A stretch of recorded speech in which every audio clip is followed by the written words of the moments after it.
Nagbulag-bulagang ka kasi mahal mo. That's it. Kasi mahal mo. Kasi girls, ayan yung pinaka masamang habits na mangyayari or dadaan sa buhay mo. Na inuna mo yung emosyon kesa sa aktual na nangyayari. That's why nagbubulag-bulagan ka and hindi mo na nakikita yung self-worth mo. Kasi ang alam mo lang ay mahal mo siya.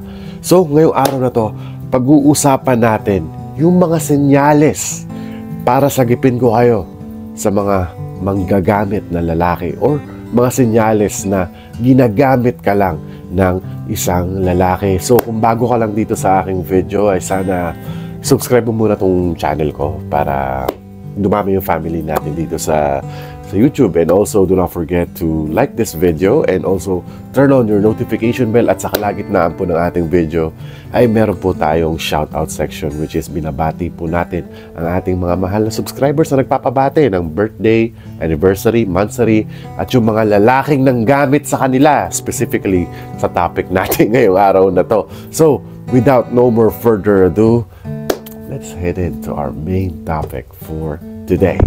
Signs na ginagamit ka lang ng isang lalaki. Number 1 is wala siya kapag kailangan mo, or he's not there whenever you need him. Yeah, yung tipong susulpot lang siya kapag libre siya sa oras niya. Di ba yung mga tipong ganun bagay? It seems like you feel na di mo nga ma-feel kasi nga mahal mo di ba?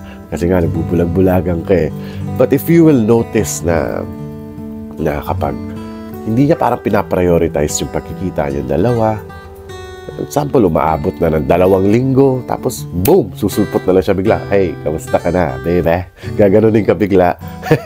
Alam na alam, parang gawain no? So yeah, yung biglaan na lang susulpot. And kapag sumulpot siya, sige na may kailangan siya. Or example, may papabili siya sa'yo. Or example, libog na libog lang siya. Yung mga ganun tipong bagay, di ba? Ganun yung mga tipo ng klaseng sulputan niya. Biglang, boom! Hello, what's up? Ganun biglaan. After 2 weeks, nandiyan ka na naman. Parang nagbanhaw ka, di ba? Parang nabuhay ka ulit. Yung mga ganung bagay. So, girls, always avoid that type of guy, okay? Kasi it's really obvious na ginagamit ka lang ng taong yan. Kasi, example, if yung lalaki na yan talaga ay mahal na mahal ka, coming from a guy, he will be addicted on texting you almost every day, na dadating sa point na parang nauurat ka na, nagagalit ka na, kasi nga kulit-kulit. Yeah, ayan yung true signs na mahal ka ng isang lalaki. But if he's just coming and going for a long time, tapos babalik, that's really obvious na ginagamit ka lang ng lalaki na yan. Up next is, nandiyan lang siya kapag kailangan niya ng pera. Pera. Which is, I think, napaka-rare. Napaka-rare na lang siguro ng, siguro 2%, maybe 1% among the population of the Philippines na lang nangyayari yung mga sugar mommy type of girl. Siguro. So, yeah. Di porket marami kang pera, hindi na uubos yan. Tandaan mo yan, ate. Okay? Hindi porket gwapo siya, kailangan mo nang bayaran yung pagkagwapo niya. Hindi porket macho siya, babayaran mo na yung pagiging macho niya. No. No. Always know your self-worth. Okay?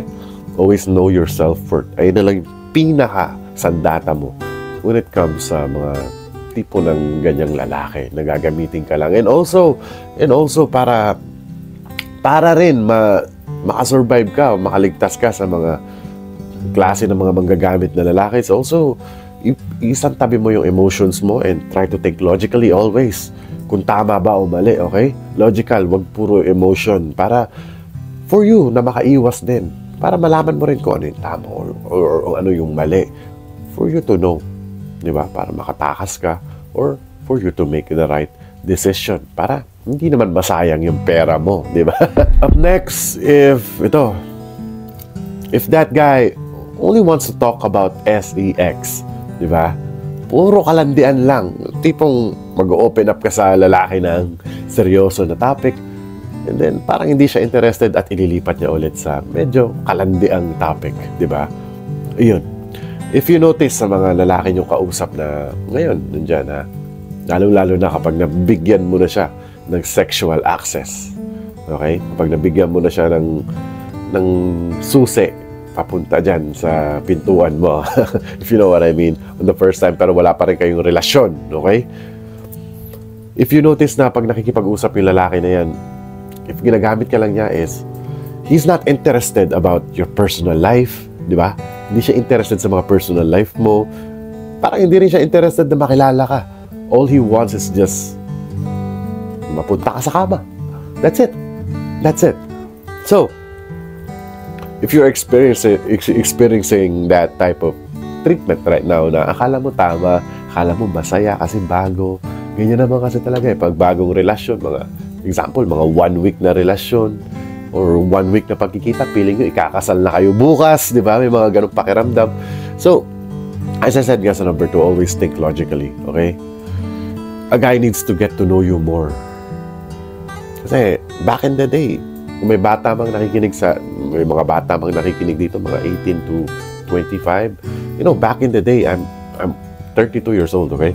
Back in the day, kailangan namin paghirapan yung sexual access eh. Bago kami mapunta sa loob ng panty ng babae, kailangan namin maghirap eh. Di ba? Kailangan namin magpakita ng effort para, di ba, makuha namin yung gold. Kasi, I don't know, boomer generation kasi kami. Kami mga 30 plus. Kami tinatawag na boomer generation. So when it comes to that is, napakasagrado ng labing-labing sa amin nung time na yun. But now, ewan ano nangyari. Parang naging small thing na lang siya, di ba? So girls, always protect yourself from the type of guy. Kapag sex lang yung gusto niyang pag-usapan, palagi. So bago tayo tumungo sa ating next topic, ay babatiin muna natin ang ating mga mahal na subscribers na nagpa-shoutout since last week na sina Jazz ng Kuwait, si Gemma Ganyal ng Santa Rosa, Laguna, kay Michelle Hidalgo na crush na raw ni Michelle Hidalgo sa MM. Yay! Si Tia Emma Bella ng Hong Kong, kay Ana Luz Boizer aka si Miss Tiza ng Jeddah, kay Vilma Bersamin ng Abra, hello po, kay Tess Tamayo ng Pangasinan, kay Micoville Gasba, hello, kay Josie Agulan ng Dubai, at kay Ems Limagda ng Turkey. Yan, ang sarap ng kebab dyan sa Turkey. So, kaya girls tuloy. Kung gusto nyo po mapasama sa ating shoutout section, I just keep writing down your comments at for sure, babasahin po natin yan sa next week video po natin kasi nag-upload po tayo ng 3 to 4 videos every week. So, hanapin nyo na lang po for the next week video.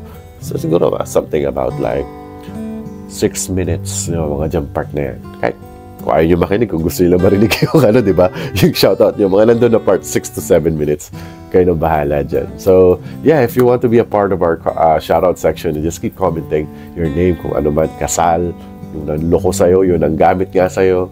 Just keep writing down at akong bahala sa inyo. Babanggitin natin yan lahat. So, let's go back to our topic. Signs na ginagamit ka lang ng isang lalaki. Up next, if that guy has a really rare communication with you. Yeah. Yung tipong akala mo jowa, ano na siya, jowa type na siya. Boyfriend material na siya. Pero inaabot na 1 linggo, minsan walang message sa'yo. Well, let's say 3 araw hindi nagme-message sa'yo. Bigla rin susulpot. Kagaya sa number 1, susulpot na lang sa message kung may kailangan. Hindi ka man lang tinatawagan. Napaka-rare ng communication ninyo. Napaka-bihira ng communication ninyo. And that is really not healthy, okay? Walang lalaking napaka-busy ng ganyan ng 3 araw na hindi man lang machi-check yung phone niya. Wag na wag kayong maniniwala sa busy-busy na yan na inaabot ng 2 araw, walang message, walang ganon. Okay, tandaan niyo yan, walang ganon. Tandaan niyo yan. Kayo nang bahalang, kayo nang bahala. Kung papalusutin niyo yung palusot na yan, kayo nang bahala. But girls, I'm telling you, walang ganon. Nagamit ko na yan dati and hindi siya effective. Nagamit ko na yung ganyang palusot dati pero hindi siya effective talaga. So, yeah, if that guy has a rare communication, kapag tinanong mo, sasabihin, busy lang. Tapos, after 3 days na wala ka, kita tayo ulit, mga ganon. kita tayo sa next week, yung mga ganun. Tapos mawawala na naman siya. Doon na lang siya susulpot sa pagkikita nyo, gaya sabi ko sa number 1. So, yeah, kapag ganyan ka-rare yung communication ninyo is for sure, ginagamit ka lang ng lalaki na yan for money or maybe sexual access. And last but not the least, at ang gaya nga ng sabi ko, yung pinaka-last word ko sa number 4, sexual access. Yeah. Natural na sa lalaki yan. Diba? We guys are competing para makaisa sa mga babae. It doesn't matter who, it doesn't matter kahit sino man yan. Hindi kami choosy. Men are so easy. Diba? Napakadali na lang namin. So once we already have that girl na alam namin, mauuto namin para sa sexual access na yan is, of course, babalik-balikan namin yan. Oh, and of course, kung sabi ko nga, diba? Kung sex lang yung habol ng isang lalaki, kung sex lang yung habol niya, huwag ka mag-i-expect na itatrato ka niya na parang reyna. Never expect that one. Okay?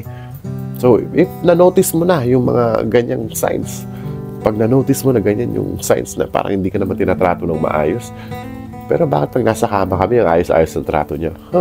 Diba? Mapapaganon ka. So, if that guy, you will notice that one. Makunonotice mo talaga yan. Gaya nga ng sabi ko sa number 3 na he only talks about sex. Diba? Ganon. Yung mga tipong bagay, manonotice mo talaga yan only for the sexual access. Kaya sana girls, mag-ingat kayo at sana may natutunan na naman kayo sa video natin na to. So, kung nagustuhan nyo itong video natin, please leave me a like and also, kung di ka pa nakapag-subscribe, mag-subscribe ka na para marami ka pang knowledge na makuha dito sa aking channel. And also, kung interested ka lang sa aking personal life as an OFW dito sa South Korea, ito po ang aking Instagram. Ayan, naka-link na po sa description. Hanapin nyo na lang po sa description, i-click nyo na lang po doon yung link and dadalhin na po kayo sa Instagram account ko. Makikita nyo po yung mga personal life at mga kalokohan ko dyan sa Instagram. So, maraming salamat po sa panonood at magkita po ulit tayo sa Friday. Usap ulit tayo sa Friday. May bago tayong video ulit sa Friday. So, lagi tatandaan, mahal na mahal ko kayo.